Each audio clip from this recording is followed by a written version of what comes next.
সরকারি একটি স্কুলে ভোজপুরি গান বাজিয়ে উদ্দাম নাচে মত্ত একদল নারী পুরুষ। এমন ভিডিও সামাজিক যোগাযোগ মাধ্যমে ভাইরাল হয়েছে। অভিযোগ উঠেছে মদ্যপ ছিলেন তারা। গেল মঙ্গলবার রাতে এক প্রাথমিক বিদ্যালয়ে বরযাত্রীদের একটি দল ওই নাচের আয়োজন করে। সেই ভিডিও কয়েকদিন ধরে সামাজিক যোগাযোগ মাধ্যমে ঘুরে বেড়াচ্ছে। এতে অনেকেই ক্ষোভ ঝেড়েছেন।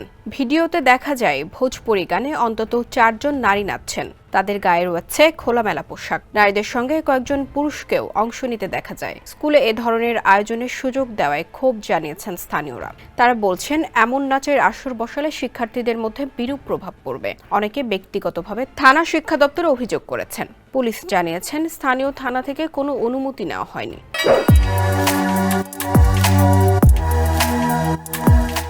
পুরো বিষয়টি খতিয়ে দেখা হচ্ছে। কিভাবে স্কুলের ঘরকে এভাবে অপব্যবহার করা হলো তা নিয়ে তদন্ত শুরু করেছেন তারা। ঘটনাটি ঘটেছেন ভারতের বিহারের জলাই থানার নয়াতলায়।